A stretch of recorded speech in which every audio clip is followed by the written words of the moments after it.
1. When does the train leave? 2. How far is it? 3. Where do you get the bus? 4. How much is the fare? 5. What time is your train? 6. How long is the flight? 7. Do you like it there? 8. Do you enjoy teaching? 9. Do you work in an office? 10. Is it fun?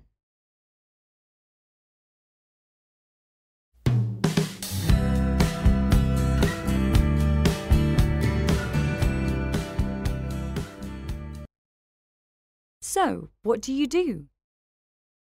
I'm a flight attendant. That sounds interesting. Do you fly overseas a lot? Yes, I've been to over 30 countries. How about you? What do you do? I'm a manager in a restaurant. Do you work on the weekends? No, I travel on the weekends. It's a great job.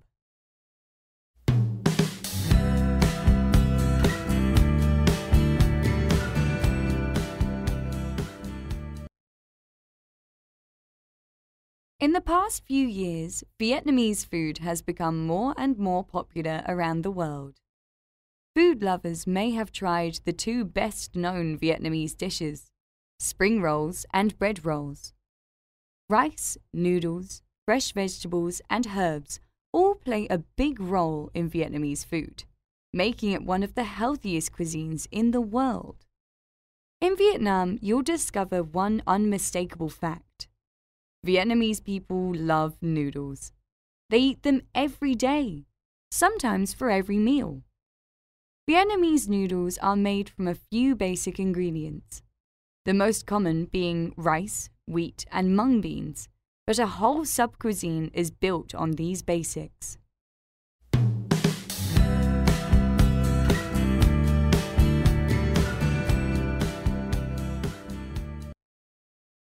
What's in Vietnamese food? In the northern part of the country, people tend to use more soy sauce than other parts, where fish sauce is more usual. Other common ingredients in Vietnamese cooking include black pepper, mainly in the north, hot chili, coconut milk, limes, lemongrass, tamarind, and cane sugar, supplemented by asparagus and potatoes, courtesy of the French influence. Methods of cooking vary from simmering or boiling to frying or grilling. Stir-frying using a wok and chopsticks is common. Many European influences can be found in Vietnamese dishes, including sauces, meats, cold roast pork, pâtés and baguettes, French rolls. At the other end of the scale, in some parts of the country, there is still plenty of demand for exotic meats, such as dog, turtle, and snake.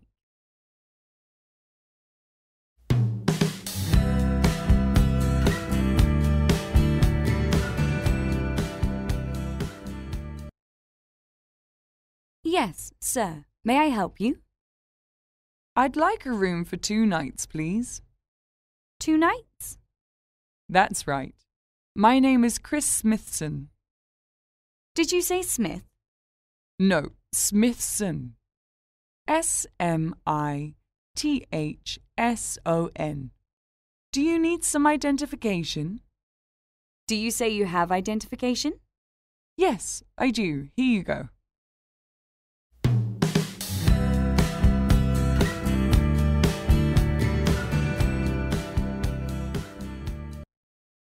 Freedom Travel. How may I help you? Yes, I'd like to make a flight reservation for the 23rd of this month. Okay, what is your destination? Well, I'm flying to Helsinki, Finland. Okay, let me check what flights are available. Okay, and when will you be returning? Well, I'd like to catch a return flight on the 29th. Oh, and I'd like the cheapest flight available. Okay, let me see. Yeah? Well, the price for the flight is almost double the price you would pay if you leave the day before. Oh. Well, let's go with the cheaper flight. By the way, how much is it?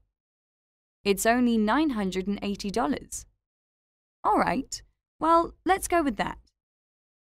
Okay, the flight is the 1070 from Salt Lake City to New York, Kennedy Airport, transferring to Flight 90 from Kennedy to Helsinki. And what's the departure and arrival times for each of those flights? It leaves Salt Lake City at 10 a.m., arriving in New York at 4:35 p.m., then transferring to Flight 90 at 5:55 p.m., and arriving in Helsinki at 8:30 a.m. the next day. All right. And I'd like to request a vegetarian meal. Sure, no problem. And could I have your name, please?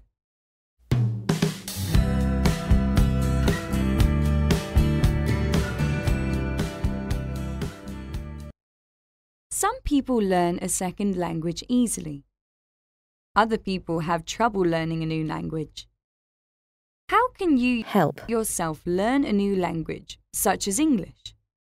There are several ways to make learning English a little easier and more interesting. The first step is to feel positive about learning English. If you believe that you can learn, you will learn to be patient. You do not have to understand everything all at once. It's natural to make mistakes when you learn something new. We can all learn from our mistakes.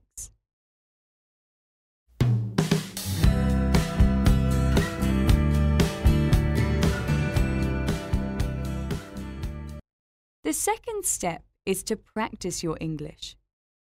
For example, write in a journal or diary every day. You will get used to writing in English, and you will feel comfortable expressing your ideas in English. After several weeks, you will see that your writing is improving. In addition, you should speak English every day. You can practice with your classmates or foreigners. The third step is to keep a record of your language learning. You can write this in your journal. After every class, think about what you did. Did you answer a question correctly? Did you understand something the teacher explained? Perhaps the lesson was difficult, but you tried to understand it. It is important to practice every day and make a record of your achievements.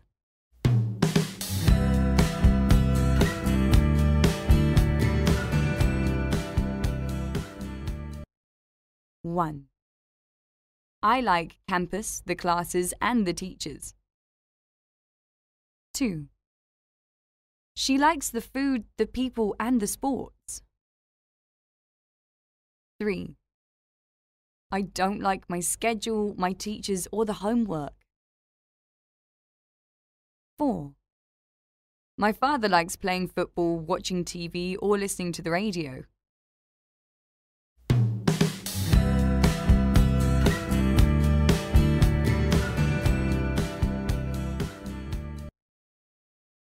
'Long ago, a lot of people thought the moon was God. Other people thought it was just a light in the sky. And others thought it was a big ball of cheese. The telescopes were made, and men saw that the moon was really another world. They wondered what it was like. They dreamed of going there. On July 20th, 1969, that dream came true. 2 American men were the first to land on the moon. Their names were Neil Armstrong and Edwin Aldrin. The first thing the men found was that the moon was covered with dust. The dust is so thick that the men left footprints where they walked. Those were the first marks a living thing had ever made on the moon, and they could stay there for years and years. There is no wind or rain to wipe them off.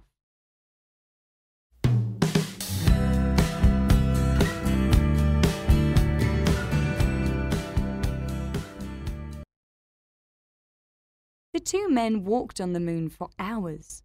They picked up rocks to bring back to Earth for study. They dug up dirt to bring back. They set up machines to find out things people wanted to know. Then they climbed back into their moon landing craft. The next day, the landing craft roared as the men took off the moon. They joined Michael Collins in the spaceship that waited for them above the moon. Then they were off on their long trip back to Earth. Behind them, they left the plains and the tall mountains of the moon. They left the machines they had set up. And they left footprints that may last forever.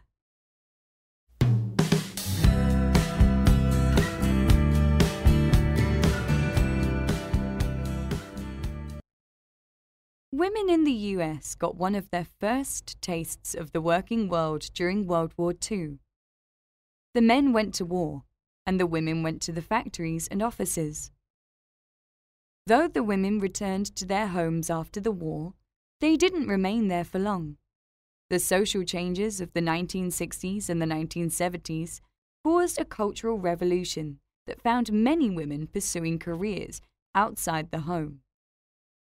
In recent years, more men have expressed a desire to take on the role of primary caregiver to the children. That doesn't mean these changes have been easy. The men have had to struggle with what masculinity means to them if they're not the sole breadwinner. Women have to deal with making less than men in wages and a difficult time advancing to the highest position within a company. Women are also subjected to the mummy wars, a set of battles between working mums and stay-at-home mums, in which each side declares that the other side is irreparably harming their children.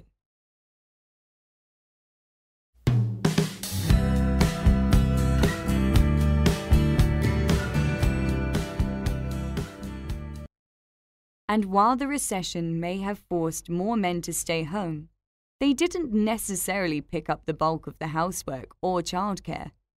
The New York Times reported that unemployed dads spent about as much time caring for the children as their working counterparts did. The laid-off dads made finding a new job their foremost priority.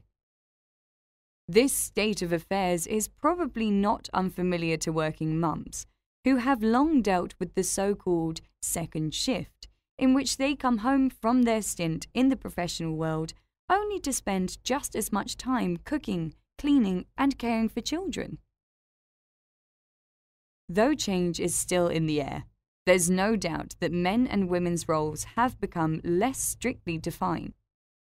And many families have made the male and female roles more egalitarian when it comes to jobs, housework, and childcare.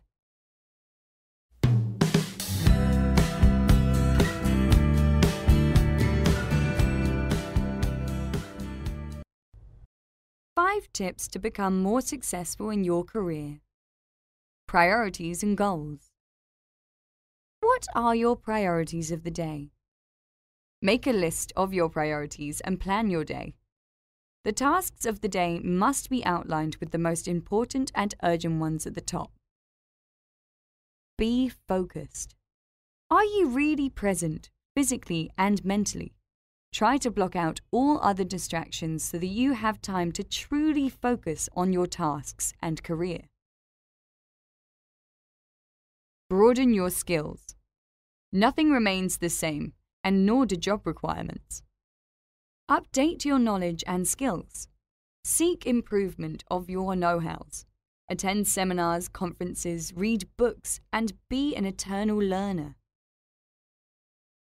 Socialize. Be ready to participate in social functions. Be open to new acquaintances. Meet new people and deal with them respectfully and enthusiastically. Be an active listener. You will surely learn something new. Know your merit. Know your strengths and weaknesses. If you think you deserve a position or a promotion, claim it.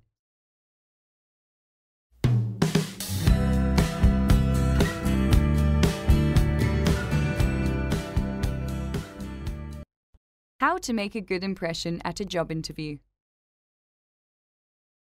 Generally, you should answer questions clearly and concisely. Ask relevant, thought-provoking questions at appropriate moments, as this can show that you're genuinely interested in the role and really listening to the interviewer. Avoid talking about any personal problems. Be as enthusiastic as possible. Be well-mannered with any staff that you meet before the interview. Display positive body language, speaking clearly, smiling frequently, and retaining eye contact. Don't badmouth any previous employers. Give a firm handshake to your interviewers before and after. Highlight your best attributes, experiences, and achievements based around the skills that you've identified as important to the organization and evidencing them with practical examples.